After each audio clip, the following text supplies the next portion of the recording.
Salut les abonnés, c'est encore le général Diarrhée, votre sexologue le plus cool, le plus top, le plus hip, le plus off, le plus propre, le plus proche de vous. Alors c'est toujours un réel plaisir d'être en face de cette caméra pour vous instruire sur la sexualité, pour vous expliquer les phénomènes de la sexualité. Alors je voudrais remercier tous mes fans qui publient les liens des vidéos et aussi qui invitent leurs amis, leurs proches à s'abonner à la chaîne. Vraiment, merci à vous. De 5 abonnés aujourd'hui, on se trouve à 19 000 abonnés, les gars. C'est colossal. Continuez comme ça, c'est encouragé et puis c'est à féliciter, les gars. Trop top, trop cool, les gars. Vous êtes trop cool. Non, vous aimez trop votre général Diarrhée. Voilà pourquoi je me tue, je me grille pour essayer de faire une vidéo à votre goût, à vos goûts. Donc, les amis, continuez à publier les liens des vidéos. Cool. Alors les amis, aujourd'hui c'est un nouveau numéro, une nouvelle émission. On a choisi le thème de l'amour à distance. Aujourd'hui nous allons aborder le thème de l'amour à distance. L'amour à distance, c'est une pratique sexuelle. Voilà, l'amour à distance est une pratique sexuelle qui est peu connue, qui est peu développée dans notre société, qui est peu relatée, voilà, dans notre société. Alors notre mission d'aujourd'hui c'est d'apprendre nos frères à pratiquer cette pratique qui permet de connecter deux amoureux qui vivent à distance dans un monde virtuel afin qu'ils puissent vivre leur amour. Ou bien les gars, donc la mission d'aujourd'hui est très délicate. Donc on a besoin de concentration, de suivi.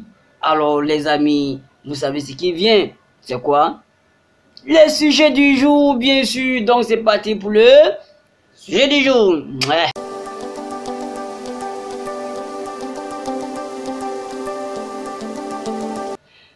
L'amour à distance, une connexion parfaite.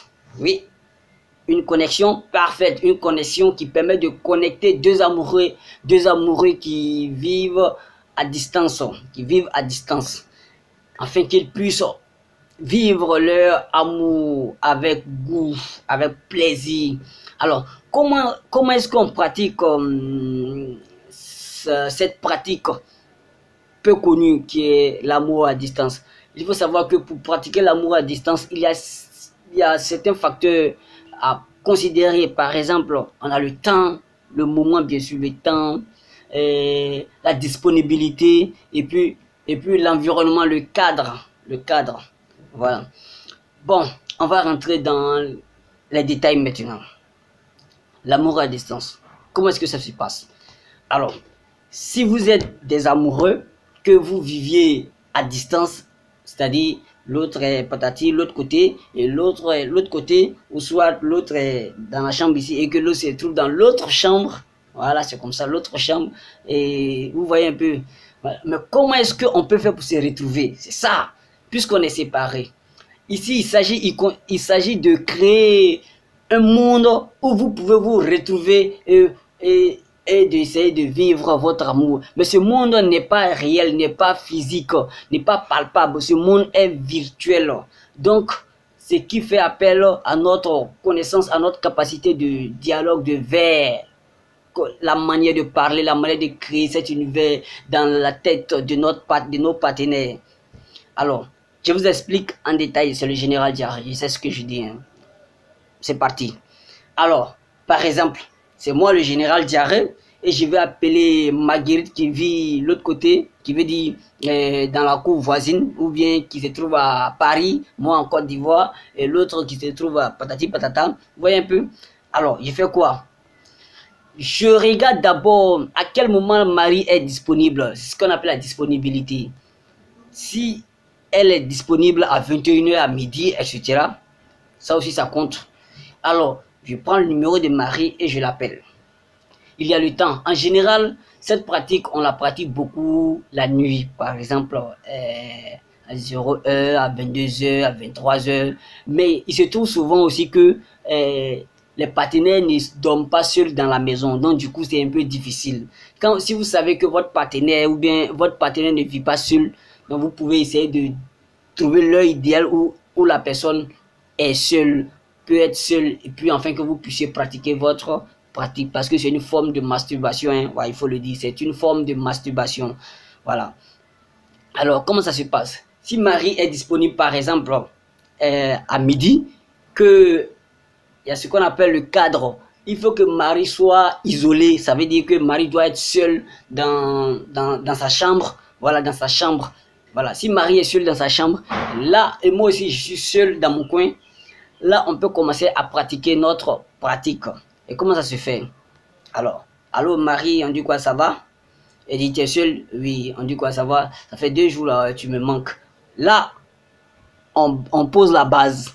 Maintenant, puisque ça fait un bon moment que vous n'êtes pas vu, donc vous avez réellement l'envie de l'autre. Alors, on essaie de stimuler le cerveau de la fille ou de l'homme. C'est vice-versa, hein, de stimuler le cerveau de la fille ou de l'homme. Comment ça se passe? Alors, on dit à la fille, par exemple, imagine, ferme les yeux, Marie. Marie ferme les yeux, toi aussi tu fermes les yeux. Alors, bien avant ça, il y a ce qu'on appelle les rêves. Par exemple, toi et Marie, peut-être que vous, dans votre côté, vous avez rêvé de vivre au bord de la mer, dans une grande maison, ou bien vous avez rêvé, vous avez causé de vos rêves qu'il s'agit d'aller au Brésil, au bord de la mer, ou bien en Barcelone, au bord de la mer, je ne sais pas quoi, dans ce genre de choses. Donc, c'est sur ces rêves-là, vos rêves-là, vous allez appuyer pour essayer de créer ce monde-là dans votre monde virtuel, afin que votre, comment dirais-je, afin que la fille puisse atteindre l'orgasme. Voilà. Alors, je demande à Marie de fermer les yeux. Marie ferme les yeux. Moi aussi, je ferme les yeux. Alors, notre rêve qui est de vivre, comment dirais-je, au bord de la mer dans une grande maison toute blanche. Voilà, dont la salle est blanche, à l'intérieur est blanche et il y a tel meuble, tel meuble. J'essaie de créer ce monde-là dans la tête de Marie. Alors, je dis à Marie simplement, Marie, tu fermes les yeux. Alors, tu fais ce que je te dis. Ok, ça l'est, et comment dire, laisse-toi évader, libère-toi de tout ce qui est stress, etc. J'essaie de mettre Marie dans les conditions. Donc, je l'encourage à la mettre dans les conditions. C'est-à-dire, Marie, ferme les yeux, évacue tout ce qui est stress, respire profondément et laisse-les sortir comme ça, concentre-toi. Tu vois un peu, vous voyez un peu, non? Voilà. Quand c'est comme ça, Marie commence à se préparer. Elle libère tout ce qui est stress. Là, comme ça, elle est abandonnée à vous. Donc, ça veut dire qu'elle est captivée par votre voix. Donc, vous commencez à créer ce monde. Ferme les yeux. Imagine-toi, par exemple, qu'on se trouve au Brésil, comme on l'avait dit. Tu te rappelles de notre rêve là? Oui, comme on l'avait dit, au Brésil, au bord de la mer, dans cette grande villa dont on en a parlé, dont on a vu la photo sur Facebook, etc. Vous voyez un peu. Donc, on essaie de créer cette image dans la tête de Marie. Alors Marie, imagine-toi qu'on est dans cette maison. Alors tu es dans la chambre. Tu es étendu dans la chambre où, dans une chambre où il n'y a pas de meubles. Il n'y a pas de meubles, c'est-à-dire il n'y a pas de chaise, il n'y a pas de fauteuil, il n'y a pas de placard, il n'y a rien. C'est une salle vide. Imagine-toi que tu es dans cette salle vide. Est-ce que tu vois l'image? Il faut qu'elle essaie de créer cette image. Donc vous lui ramenez la question. Est-ce que tu vois cette image? Si elle dit oui, vous continuez encore. Alors, imagine-toi que dans cette salle, il y a un matelas qui est couché au centre de la salle et qui est entouré d'une bougie, des bougies, qui est entouré des bougies rouges, bleues, je n'en sais rien, ça a votre goût. Si vous connaissez la couleur de Marie, donc vous décorez la bougie à sa couleur préférée. Donc, on suppose que la couleur de Marie ici, c'est rouge. Donc, la bougie est, comment dirais-je, entourée de bougies rouges parfumées. Alors, tu vois cette image? Oui. Imagine-toi encore que tu es couché là et que tu as attaché une serviette, mais tu n'as pas de haut. Ça veut dire que tes seins sont nus, tu es couché sur le dos. Tu es couché sur le dos. Imagine-toi un homme qui vient tout doucement vers toi. Est-ce que tu vois l'image? Tu as dit oui, vous continuez. En fait, ici, c'est-à-dire que cet homme qui vient, c'est vous. Donc, vous avez créé ce monde-là dans la tête de Marie. Du coup, vous et Marie, vous vous trouvez dans un monde où vous existez réellement. Mais ce monde n'est pas physique, ce monde n'est pas palpable. C'est dans un autre monde qu'on appelle monde virtuel. Donc, vous êtes là-bas, vous savez dire que c'est à ce moment-là que vous êtes connecté, où vous apparaissez dans le scénario. C'est ce moment-là que vous êtes connecté. Alors, vous continuez avec cette histoire pour dire que c'est un homme qui approche de vous. Et là, tu lèves la tête et tu remarques que c'est moi. Mais je suis en serviette aussi, donc je n'ai pas porté d'habit. Vous voyez un peu, non? Oui, est-ce que tu vois?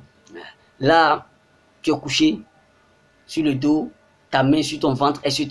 Cette fois-ci, vous demandez à Marie de faire ce que vous dites. Si vous dites que je touche le dos, elle doit toucher le dos. Alors, ce geste va permettre à Marie de penser que c'est réellement votre main qui la touche, alors que c'est elle-même sa main. Vous voyez un peu, non? Donc, ce geste va permettre à Marie de penser que c'est vous qui êtes là physiquement présent.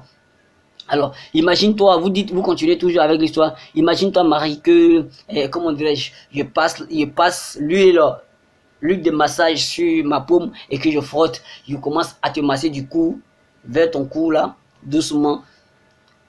Est-ce que tu vois l'image? Oui. Prends ta main et touche ton cou. Essaie de masser ton cou. Et là, quand on fait ce genre de choses, c'est l'écouteur en main, pour ne pas que le portable puisse gêner les mains. Donc, on met l'écouteur, on branche l'écouteur. Ok, donc quand Marie prend les mains pour remplacer votre main dans ce monde-là, donc elle a l'impression que c'est vous qui êtes en train de la masser. Donc un peu, vous commencez à la masser pour descendre vers les zones érogènes, c'est-à-dire du cou vers la poitrine. Voilà, imagine-toi que je suis en train de te masser du cou vers la poitrine et que je viens empaumer tes seins. Là, elle aussi, elle empaume tes seins. Imagine, elle aussi, elle vient empaumer ses seins. Je suis en train de faire un mouvement circulaire sur tes seins. Elle aussi, elle fait ses mouvements circulaires. Cette connexion va permettre à Marie, va vous permettre d'être connecté réellement. Cette émotion est réelle. C'est vrai que le monde est virtuel, mais l'émotion que vous créez dans Marie est réelle. C'est cette émotion qui va permettre à Marie d'atteindre l'orgasme. Cette pratique, vraiment, c'est une pratique qui est facile, qui peut permettre à la fille d'atteindre l'orgasme facilement. Alors, quand vous commencez ces mouvements, imagine-toi que je suis en train de te caresser en descendant un peu vers ton nombril, etc. Je descends sur ta cuisse. En faisant aussi cela, Marie aussi continue à faire cela, à se caresser. Je monte des genoux vers l'intérieur de ta cuisse, vers ton vagin, etc. Je viens empaumer ton vagin comme ça et que je suis en train de passer ma paume sur ton vagin doucement, légèrement et que je commence à presser doucement. Là, elle fait cela. Ce mouvement va permettre de stimuler le clitoris réellement, etc. Donc, quand c'est comme ça, vous allez voir que son vagin va commencer à sécréter ce qu'on appelle le lubrifiant. Voilà, comment dirais-je, ce qu'on appelle le lubrifiant qui va venir humidifier, comment dire, le vagin pour préparer le vagin à la pénétration du doigt. Donc, si son vagin est mouillé comme ça, vous dites que Marie, imagine-toi encore que je suis en train de prendre mon doigt et faire des mouvements circulaires autour de ton clitoris, etc., etc. Donc, du coup, Marie va faire ce même mouvement là aussi réellement. Et puis, un peu. Après encore, je prends comme on a le majeur, le plus long de mes doigts là, je mets entre, comme le vagin comme ça, puis je mets entre les deux lèvres, entre les deux grosses lèvres, et j'essaie de frotter du bas vers le haut, comment dirais-je, entre entre les lèvres de ton vagin.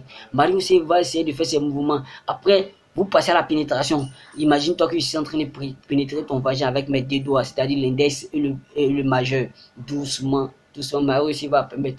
Et imagine-toi que je suis en train de faire du va-et-vient à l'intérieur de ton vagin, etc. Donc Marie aussi, vous allez voir que Marie va commencer à gémir. Quand elle commence à gémir, c'est que la connexion est déjà établie. Donc là, on ne ramène plus la question pour dire est-ce que tu vois? Non, laisse Marie s'exprimer. Et puis tu dis continue, tu accélères. Maintenant, vous commencez à jouer sur le rythme. Elle accélère, elle diminue, elle accélère, elle diminue. Vous voyez? Donc en faisant cela, vous allez voir que, comment dirais-je, vous apprenez Marie à connaître son corps.